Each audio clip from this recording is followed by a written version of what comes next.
The NFL draft has always been a calculated blend of excitement, politics, and public spectacle.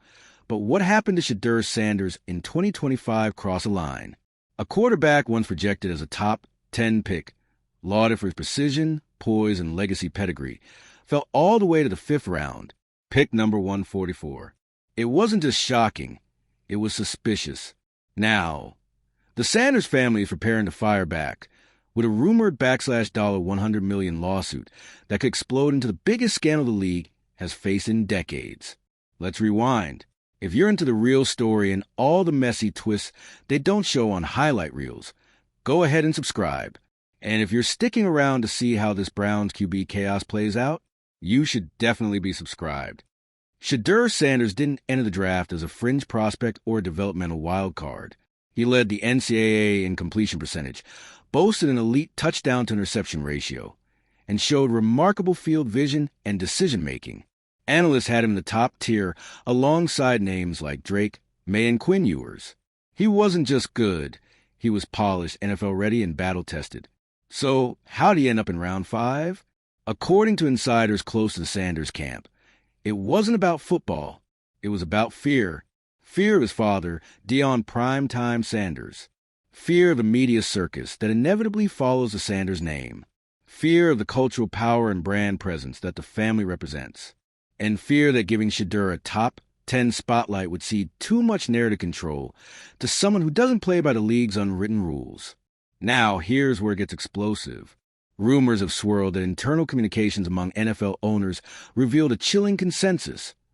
Avoid drafting Shedeur Sanders unless absolutely necessary. According to anonymous sources, there were back-channel conversations about Deion's media presence being bad for business, and worries that his influence would undermine team hierarchies. In other words, it wasn't Shedeur's play they were worried about. It was prime-time shadow. And when you step back and look at the timeline, the dots start connecting.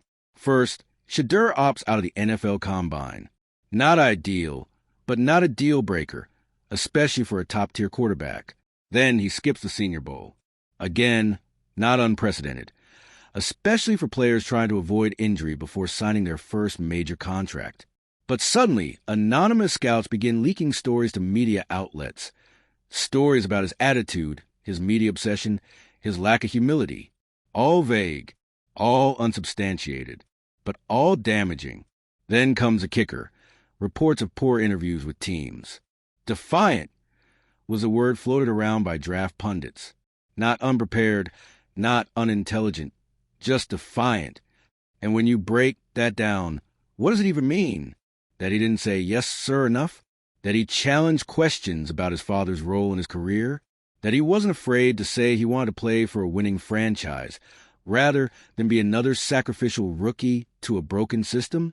What's increasingly clear is that the NFL didn't want Shedeur Sanders. At least, not in the way he was positioning himself. Not as a face of a franchise with autonomy. Not as a media figure with a built-in brand. Not as the son of a Hall of Famer who understands how the game is played both on and off the field. And so he dropped pick after pick, round after round, until finally the Cleveland Browns, dealing with their own long history of quarterback chaos, scooped him up in the 5th. Some said it was a steal. Others said it was damage control. But the damage had already been done. Instead of walking into a multi-million-dollar contract, Sanders is now signed to a standard rookie deal worth around $4.6 million. Had he gone in the top 10, his contract would have hovered around $35 million, with a hefty signing bonus and a path toward generational wealth through endorsements. But endorsements? Those don't flood in for 5th-rounders. He's not on Gatorade ads. He's not fronting Nike campaigns. He's in Cleveland, fighting for reps behind a heavily invested starter, while the media continues to pick at his personality. That financial gulf, tens of millions in lost value, is what the Sanders family is going after. The lawsuit, according to reports, will seek damages for lost wages, lost sponsorships, and reputational harm. But more than that, it's about exposing the system. If Shedeur was blackballed, not for talent, but for identity, family, and perceived control issues, it would amount to collusion. And if proven, it would rock the foundations of the NFL. Let's put this into context. The league has been through scandal before. Spygate, Deflategate, Bountygate, the Kaepernick blackballing. But this would be the first time a player's draft slide was framed as a deliberate act of economic sabotage, a coordinated effort to keep him in line by hitting him where it hurts most, the pocketbook. And it wouldn't just impact Shedeur. This case could set a precedent that players, agents, and even future prospects could use to hold the league accountable. If owners are shown to have coordinated on suppressing a player's draft value, it opens a door to discovery, depositions, and a public audit of how much power the league really wields over its players' futures. Now, let's not kid ourselves. This will be a brutal fight. The NFL isn't known for backing down. In fact, insiders are already suggesting that if the Sanders family moves forward with this lawsuit, Shedeur's career could be in jeopardy. Not officially, of course, but through politics, reps drying up, whispers in coaching rooms, and performance concerns suddenly dominating the narrative. The league has ways of protecting its image, and Shedeur is now perceived as a threat to that image. But if there's one thing the Sanders family has proven, it's that they don't back down. Dion, love him or hate him, has spent the last 3 years turning the college football world upside down, all while being unapologetically black, bold, and media-savvy. Shedeur has watched every step of that playbook. He knows what's at stake. And he knows that silence hasn't helped others who face similar blackballing. He's not going to stay silent. The media reaction has been split. Some analysts have cautiously sided with the NFL, citing Shedeur's skipped events and perceive entitlement as red flags. Others, especially former players, have called the situation for what it is, an institutional overreaction to a young athlete who knew his worth and didn't grovel to machine. It's also worth noting that some of the teams who passed on Sanders are now leaking regrets. Quiet ones. Insiders from quarterback-needy teams have admitted off the record that they overthought it, that they let the noise drown out the tape, that they were scared of the headlines. Now, they're watching from afar as Shedeur earns the respect of his Browns teammates, outshines veterans in practice, and wins fans over with quiet leadership. And the Browns? Well, they're caught in the crossfire. On the one hand, they found a potential franchise quarterback at a discount. On the other, they're now tied to a legal saga that could challenge the league's very structure. If Shedeur balls out, the pressure on the Browns to make him the face of the franchise will grow louder. But that would also mean taking a public stance against the league's insiders who tried to bury him. Risky, but also revolutionary. This story isn't going away. If anything, it's growing into a movement. Fans are watching closely. Younger players are taking notes. And the league's carefully controlled draft process is finally under microscope. For the first time in years, the myth of the pure meritocracy in the NFL draft is being torn apart piece by piece. What Shedeur Sanders lost in draft position, he may now gain in legacy, not just as a quarterback, but as a disruptor, a truth teller, a challenge to the system. And if this lawsuit goes forward, if it peels back the layers of secrecy, exposes the power plays, and forces the NFL to confront its own machinery, we could be witnessing something far bigger than football. We could be watching a rookie quarterback shake the shield itself. So buckle up. The NFL's next biggest scandal isn't on the field. It's in the courtroom. If the Sanders family pushes forward with this $100 million lawsuit, it won't just be about recovering lost wages. It will be about rewriting how the NFL conducts business behind closed doors. And that scares people. Because for decades, the league has operated under an unspoken agreement. You play by their rules or you don't play at all. But what happens when someone with the resources, platform, and media savvy of the Sanders family decides to challenge that playbook? For starters, it throws open the doors to discovery.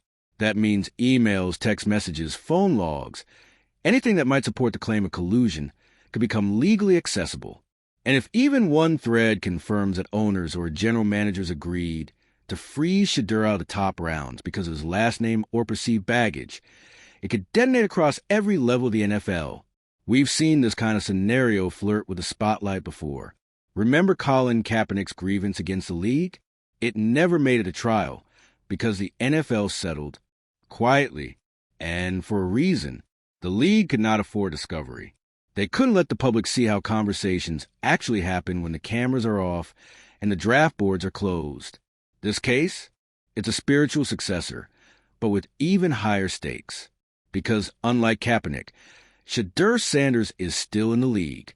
He's an active rookie quarterback under contract, working every day to prove he deserves a shot. That puts the NFL in a precarious position. If they retaliate too obviously, it proves the Sanders family's point. If they stay quiet and hope the story fades, they risk letting Shedeur take over on merit and become an even louder symbol of institutional hypocrisy. The pressure is mounting from all sides. Players are watching to see if Shedeur gets a fair shot. Executives are anxiously reviewing internal communications. Media outlets are digging through sources they once ignored. And fans, especially younger, more socially conscious fans, are demanding answers. Because this time that he fell because of football, excuse doesn't hold water. Shedeur's college numbers were elite. His mechanics are sharp. He's poised under pressure, well-versed in complex schemes, and has the kind of pocket presence you typically see in second-year pros. Even his detractors admit the fall was unusual.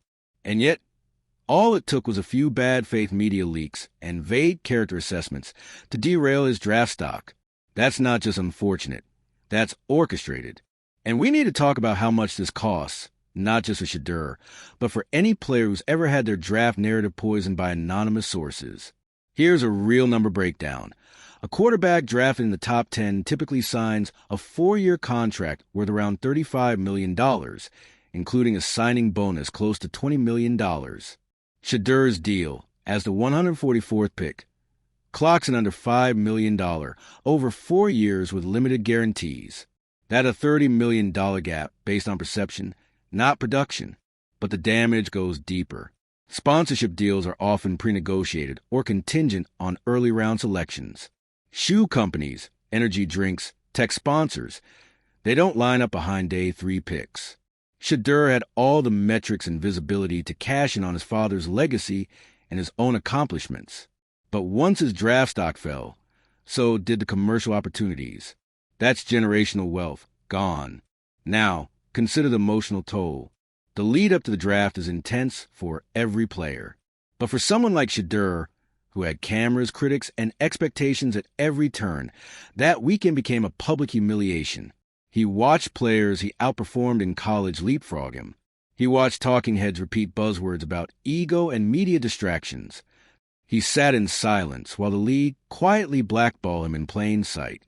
And yet, he never lashed out. He didn't post cryptic tweets. He didn't rant in interviews. He didn't flame the teams that passed on him. He just showed up to work in Cleveland. He earned praise from veterans. He threw accurate balls. He studied. He led. The only distraction around Shedeur Sanders was the one the NFL tried and failed to manufacture. That kind of composure, it terrifies the league because it makes him impossible to villainize. They wanted someone volatile, someone they could paint as immature, but they got a measured, determined rookie who refuses to let the NFL rewrite his story. And that's why this lawsuit could change everything. If it proceeds to trial, and that's a big if, we could witness the first true legal battle over narrative control in modern sports. And unlike player disputes about salary or conduct, this case is about how stories get told. Who gets to shape a prospect's reputation? Who controls the anonymous sources that tank a young athlete's future? And what accountability exists when those narratives turn out to be baseless? Because here's the reality. For every Shedeur Sanders, there are dozens of talented players whose careers are sabotaged before they begin. No legal recourse. No platform to speak up. Just bad luck in the court of public opinion. This lawsuit, win or lose, would send a message that those days are numbered. Of course, the NFL will fight this with everything it's got. The league's legal team is already prepping defenses. Shedeur wasn't blackballed. He just made unwise choices in the draft process. Skipped the combine. Avoided the Senior Bowl. Didn't interview well. But those arguments fall apart when you stack them against the timeline and the talent. And remember, poor interviews don't explain collusion. They don't explain why owners reportedly told each other, off the record, that Deion's son wasn't worth the risk. They don't explain why suddenly every media outlet had the same talking points. Shedeur's brand might be too big. His dad could be a problem. He thinks too highly of himself. That kind of message discipline doesn't come from coincidence. It comes from coordination. And if discovery confirms that narrative engineering, if even one email shows that teams collaborated to suppress Shedur's stock, the fallout would be catastrophic. The league would face not just lawsuits, but congressional hearings. Sponsors would pull back. The NFLPA would be forced to issue a statement. And every prospect going forward would question the integrity of the draft. This isn't just about money anymore. It's about trust. And it's about power. Because the real fear isn't Shedur Sanders becoming a great quarterback. It's him becoming something more, a player who wins on his terms.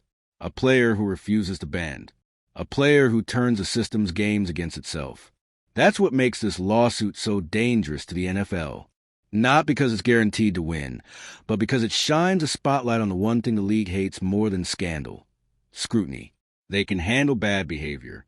They weather DUIs, assaults, domestic violence, even gambling rings.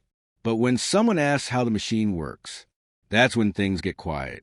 That's when settlements get written in back rooms. That's when the lawyers start circling. So where does this go? That's up to the Sanders family. Right now, they're keeping things tight-lipped. But every day this story grows, the pressure builds. Fans are starting to ask questions. Players are watching. The media, once dismissive, is starting to shift. And the league? The league is hoping this story dies in a news cycle. But if you watch Deion Sanders over the last few years, you know this. He doesn't let narratives die. And Shedur? He's proving to be even more relentless. They didn't just draft a quarterback. They drafted a catalyst. And if this lawsuit blows the lid off how the NFL really operates, it won't just be a headline. It'll be a reckoning. One that's been a long time coming. So stay ready. Because this isn't just a football story anymore. It's a battle over who gets to write the future of the sport. And for once, the players may finally get to hold the pen.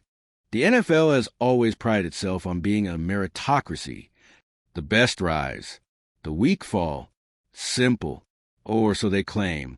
But the unfolding Shedur Sanders saga is poking holes in that long-held illusion.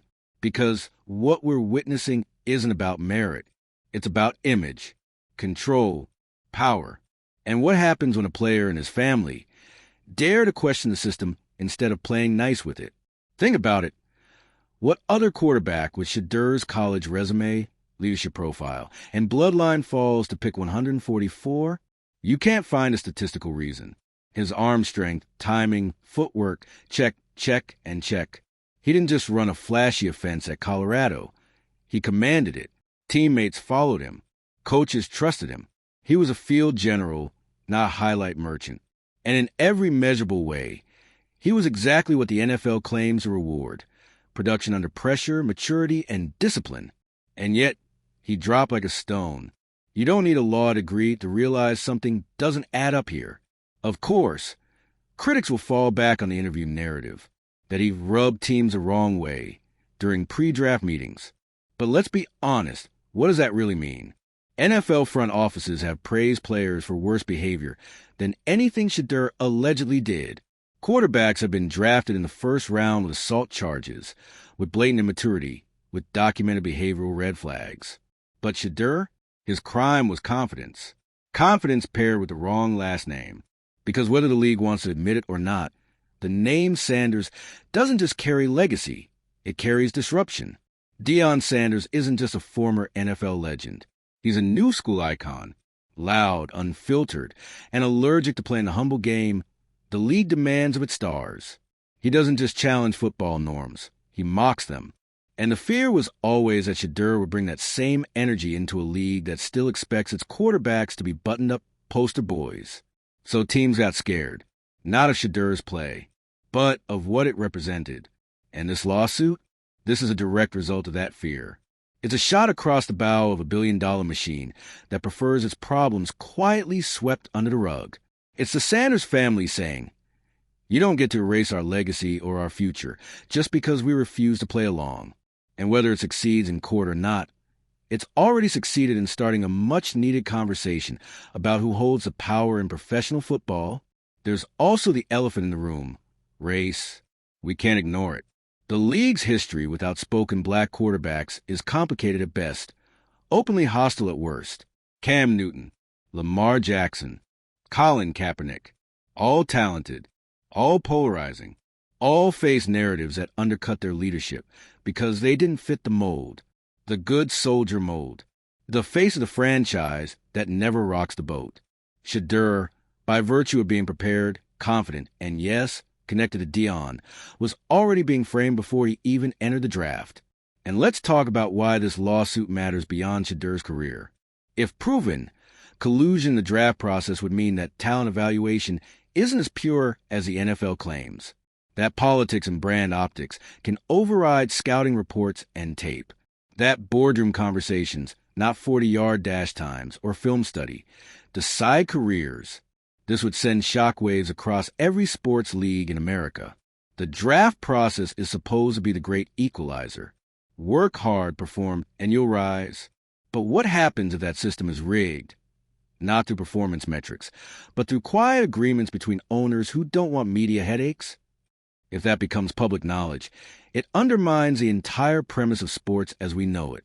Now imagine you're a college athlete watching this unfold. You've spent your life grinding, working under the assumption that talent is all that matters.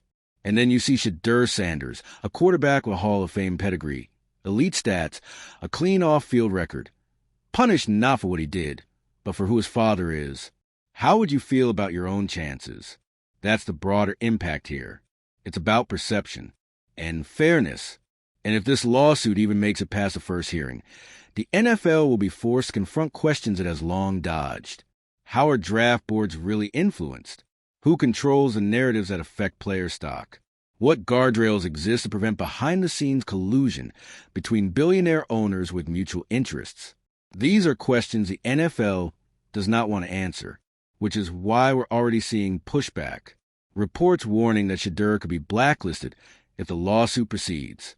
Rumors that teams may distance themselves to avoid the PR fallout. Let's be clear, that's not coincidence. That's the league flexing its muscle, sending a message, challenge us, and we will make it hurt.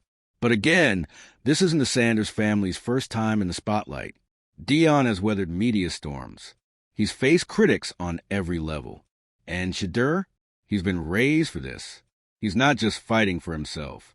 He's fighting for every player who ever got quietly blackballed, every prospect whose draft weekend turned into a silent burial, every athlete told to smile more, talk less, and be grateful for whatever scraps the system offers. So what comes next? Discovery, depositions, public pressure, maybe even congressional interest if the case gains traction. And on the football side, more eyes on Shedeur's every snap. Because if he balls out in Cleveland, if he becomes a starter or even a franchise QB, the lawsuit becomes undeniable. It shifts from he's just bitter to how did 143 teams pass on this? And that's when the NFL's dam really breaks. Because what this lawsuit threatens isn't just money, it threatens credibility. And in a league obsessed with protecting its shield, nothing is more dangerous than a story that exposes what lies behind it. So whether you're a Shedeur supporter or skeptic, remember this. The lawsuit isn't just about one player. It's about all the unseen levers that pull careers up or down. And it's a reminder that sometimes the biggest battles in sports don't happen on the field. They happen in court, behind closed doors, against institutions that rarely lose. But this time they're up against prime time. And prime time doesn't back down.